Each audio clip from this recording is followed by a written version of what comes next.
Closed captioning of KCCI News Channel 8 is provided by the Iowa Clinic. Learn more about our physicians and specialties by visiting iowaclinic.com. This is KCCI News Channel 8 at 6 with Kevin Cooney, Stacey Horst, Chief Meteorologist John McLaughlin, and Sports Director Heidi Soliday. We're proud to be Iowa's news leader. We're getting emails today. People say it was a family, and it still is a family. The News Channel 8 family is mourning a huge loss. Pioneering anchorman Paul Rhoades died yesterday of complications from Alzheimer's. He was 81.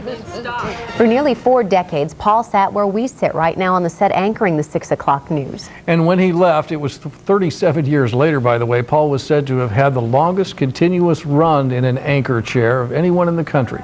Steve Carlin has our look back tonight. And Steve, as far as TV goes, it all started when the station started in 1955. Right? It did, Kevin. That's the year KCCI, or KRNT TV, as it was known back then, first went on the air, and Paul Rhoades was there. And now, after 37 years and some 8,000 broadcasts, That's the way Paul Rhoades began his farewell to Central Iowa at the end of his final 6 o'clock newscast on November 5th, 1992, atypically burying the lead. He came from the old school of journalism where the reporter really wasn't the story was the story. Rhoades was managing editor for 25 years, news director for 9, and unfailingly fair from the day he started as a street reporter at KRNT Radio to the day he left the anchor desk at KCCI TV. And he wanted to make sure that we had the facts right.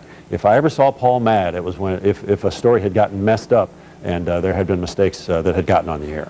Paul Rhoades at 6, Russ Van Dyke at 10, the two men who created the KCCI way of doing the news. And it was presented in a very mature, factual, and intelligent way. And one of the big reasons that it was and still is because of Paul Rhoades. At least a dozen of us still at KCCI were either hired by or worked with Paul Rhoades. And what he said in his goodbye to you nearly 15 years ago still rings true today. Again, thank you for inviting us into your home these years, and please continue to watch TV8 News.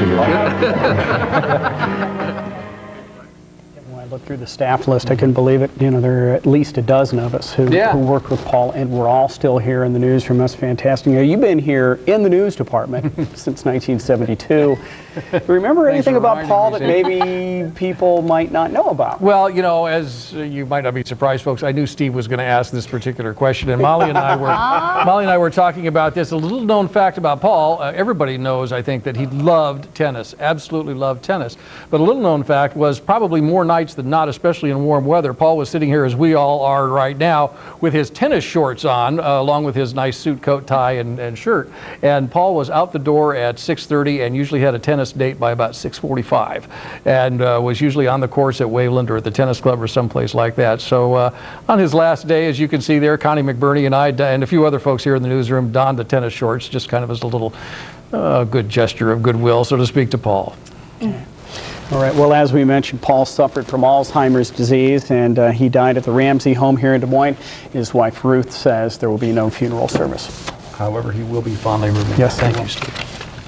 Well, many of our viewers have shared their memories of Paul. Jason Michael writes, I grew up next door to the Rhodes, and I have found many fond memories of Paul and Ruth. I remember Paul spending hours in his garden landscaping and pruning, and always having time for small talk with the little kid next door. He was kind in a time when kindness seemed fading. Pamela Hobbs wrote, I live in Texas, but I'm from Des Moines. I used to watch Paul Rhoades. He was one of my favorites. A sense of humor and straightforward with more serious stories. I will miss him. God bless him and his family in this time of need. And Rodney Ailes wrote about a chance meeting with Paul back in 1976. He says, I was practicing my tennis serve when Paul invited me to play a few games of tennis. I was amazed that any white person would be that friendly to a black man he never met before. After kicking my butt in tennis, Paul invited me to have a Coke with him and talk. And when I asked him what he did for a living, he said, play tennis, but for a hobby, I do news. I went home and told my wife about this nice man I met at the tennis courts, and just then Paul Rhoades came on the TV. I said, that's the man. You can leave your memories of Paul on our website, kcci.com.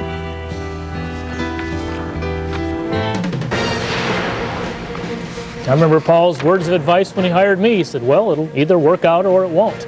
Well, I guess we're still waiting to find out. Super Doppler forecast coming up next.